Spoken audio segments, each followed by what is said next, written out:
आप देख रहे हैं अल्फा डिफेंस हिंदी में आपका स्वागत है।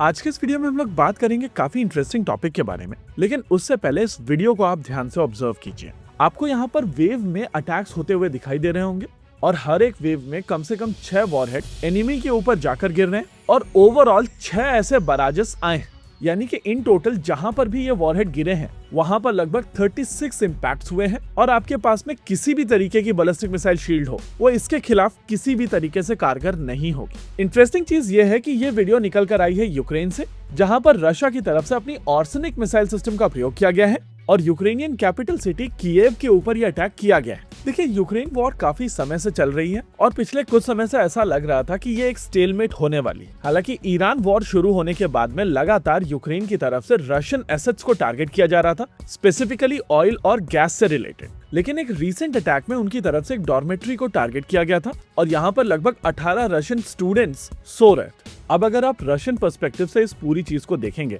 तो आपको समझ में आएगा कि रशिया में इसका परसेप्शन बहुत अलग तरीके से पड़ा है और उनकी तरफ से माना जा रहा है कि यूक्रेन की तरफ से रशियन मिलिट्री टारगेट्स नहीं बल्कि सिविलियन टारगेट्स को टारगेट किया जा रहा है। ऐसे में चीजें एस्केलेट होती हैं और वॉर में एक नया नॉर्मल सेट हो जाता है, जिसके हिसाब से military target versus civilian target का डिफरेंशिएशन बंद हो जाता है। एनीवेज, वो टॉपिक कॉन्फ्लिक्ट एक्सट्रीम का है, लेकिन यहाँ पर जो मिसाइल सिस्टम यूज की गई है ऑर्सेनिक, इसके बारे में बात करना बहुत जरूरी है और ये भी समझना जरूरी है कि क्या भारत को कन्वेंशनल वॉरहेड्स के साथ में अपनी एग्जिस्टिंग स्ट्रेटेजिक मिसाइल सिस्टम्स को मॉडिफाई करने की आवश्यकता नहीं है। अगर आप उस वीडियो को दोबारा से ऑब्जर्व करेंगे तो आपको समझ में आएगा कि वहाँ पर 6-6 के पेयर में लगभग 6 री एंट्री हुई है और उस हिसाब से यहाँ पर 36 सबम्यूनिशन कीव के ऊपर आकर गिरे हैं। अगर आप एक टिपिकल ऑर्सेनिक मिसाइल सिस्टम के वॉरहेड्स को देखेंगे तो आपको समझ में आएगा कि इसके ऊपर 6 वॉरहेड्स होते हैं और ये 6 के 6 वॉरहेड मर्व होते हैं, यानी कि multiple independently targetable re entry vehicles. और यहाँ पर हर एक मर्व वॉरहेड फर्दर 6 सबम्यूनिशंस को कैरी करता है।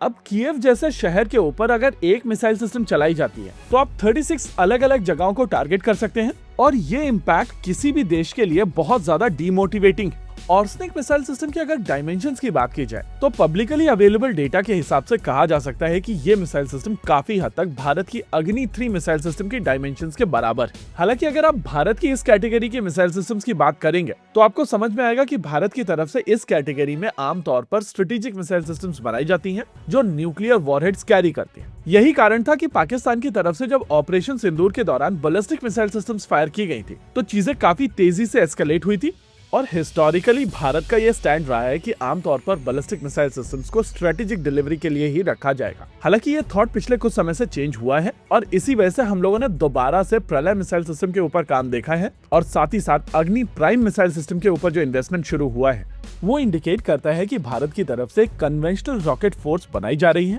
लेकिन अगर आप यहाँ पर देखें तो रशिया की तरफ से ऑर्सेनिक जैसे मिसाइल सिस्टम डेवलप की गई है जो प्रैक्टिकली एक स्ट्रेटेजिक डिलीवरी प्लेटफॉर्म को मॉडिफाई करके बनाई गई है और एग्जैक्टली यहाँ पर वो विंडो भारत के लिए भी बनती है कि अग्नि 3 जैसे मिसाइल सिस्टम को फर्दर मॉडिफाई करके MIRV capable conventional missile systems बनाई जाए और स्पेसिफिकली इस तरीके के मिसाइल सिस्टम्स को हाई वैल्यू टारगेट्स के लिए डिजाइन किया जाए ताकि air bases, radar network, ammunition depot और दूसरे क्रिटिकल इंफ्रास्ट्रक्चर को एक साथ डैमेज किया जा सके ताकि इसका डेटरेंस बहुत ज्यादा सॉलिड हो। देखिए, अगर आप अपने एनिमी को ये बताते रहते हैं कि आपके बारे में हम लोग रेगुलरली सोच रहे हैं और ये इंश्योर कर रहे हैं कि अगर एक भी गलती आपकी तरफ से की जाती है तो उसके परिणाम बहुत बुरे होंगे। ये डेटरेंस स्काल्प या हैमर से नहीं आएगी, ये डेटरेंस ऑर्सेनिक जैसी मिसाइल सिस्टम से ही आएंगी और इस डायरेक्शन में भारत को सोचना पड़ेगा। वैसे अग्नि प्राइम एक Merv capable ballistic missile system है जो 3 वॉरहेड्स को कैरी करती है और ये Merv capable ballistic missile system है। एग्जैक्टली आइडिया होना चाहिए कि अग्नि प्राइम 2 बनाई जाए